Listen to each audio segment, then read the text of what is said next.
So, next startup is Galactic Search, which is a CBIR-based search algorithmic application that allows, please, come on stage, that allows video consumers to search for relevant videos, content using keyframes or key video clips instead of metadata and keywords. Hello. Okay, my name is Lucas, and I represent the Galactic Search team.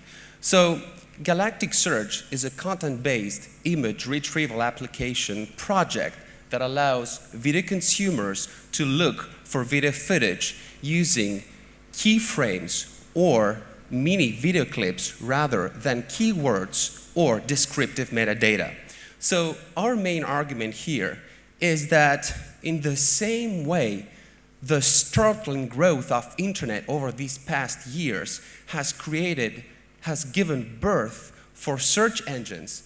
Today, what we say is that the production of video has created a new need for ways to search and organize your video online.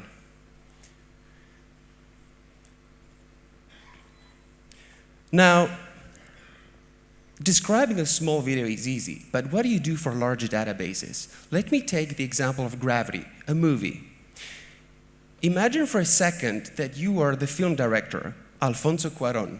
You've probably captured 150 times this one scene where George Clooney is propelled in space. Yet, you might want to isolate the one clip where there's also an asteroid coming from right behind. How do you look and isolate for this, or this frame? Now, what we want to do with CBIR technology is to say that is a well-documented technology that is already used by existing search algorithms, such as Google Image Search or Piximiller, or TNI for that matter.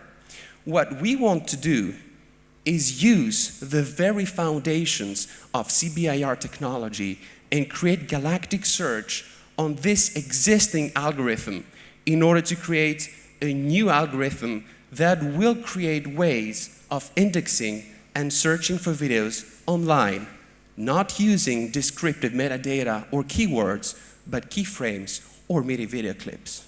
Thank you. That's great. Thank you. Thank you. So it's the questions and answer section.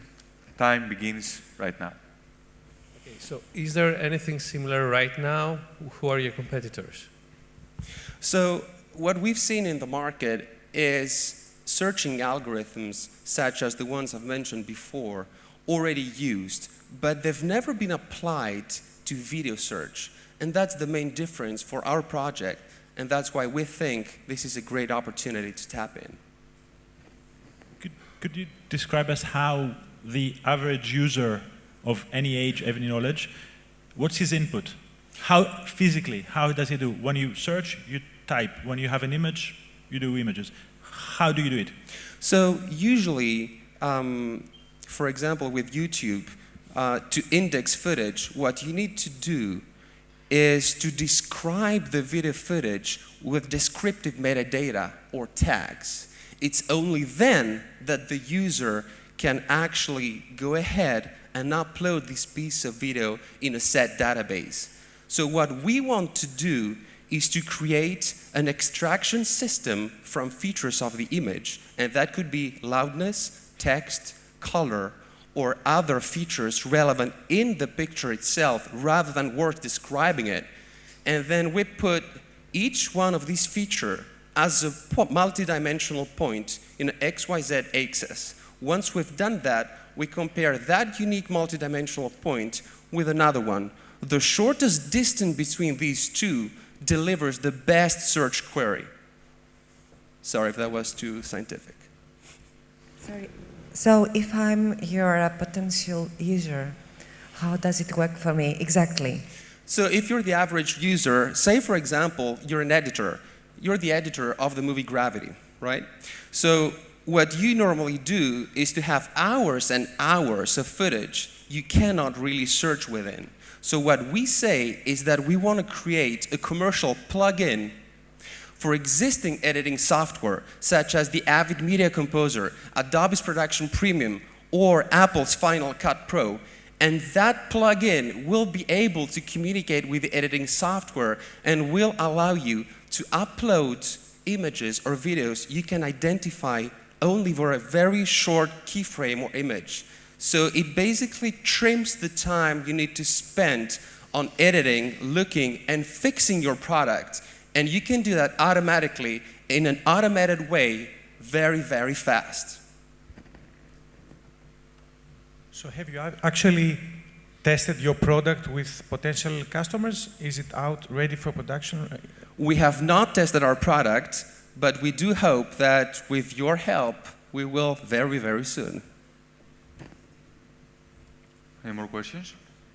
On which stage exactly are you now? Sorry? On which stage of this concept are you now? So right now with my team, somewhere over there, what we are doing is really digging in the very foundations of content-based image retrieval techniques. And this means that we first have to use existing algorithms, and then, and that's exactly what we're doing now, we have to test these algorithms not for a search engine of pictures, but for added frame footage of multiple keyframes. That means for a video. So right now we're running the tests. That's one side.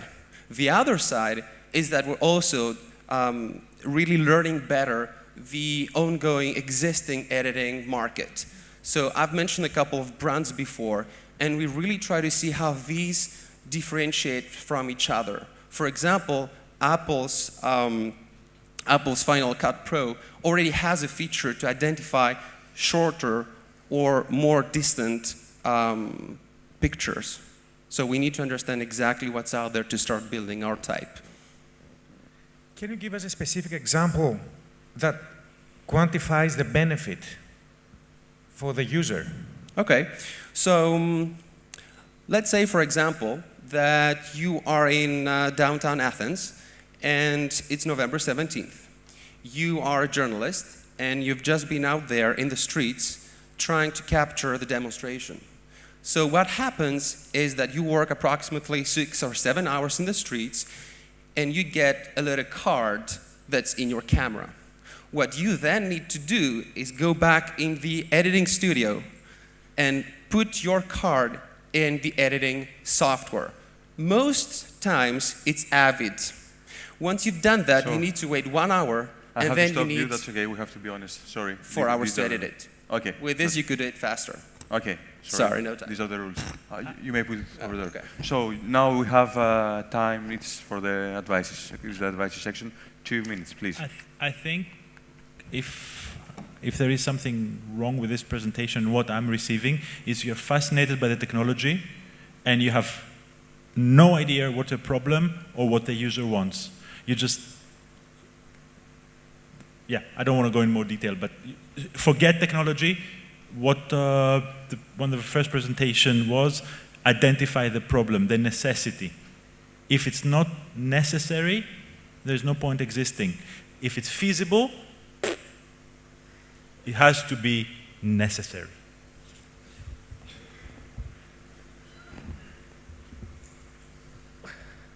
I will disagree with Konstantinos. I think maybe you didn't convey the message as well as you should, but I think that I can see the necessity there. Again, well done on your presentation. And what I would like to see more would be get more background information about your team. That's what I think I was missing, so that we know how feasible this is to go ahead. So, hello. I'd love the idea. And what I would like to have more from your presentation is a real visual experience of how the whole idea works in real life. How easy it will be for me as a user, how fun will be, but also how useful it will be. So I would like you to be able to demonstrate it even during a pitch. I would think in terms of benefits, not features. I understand there's something interesting here, but let's quantify the benefit. Give us a case study of the quantifiable benefit. Okay, time's up. Thank you very much. Thank you. Great. Great job. Thank you.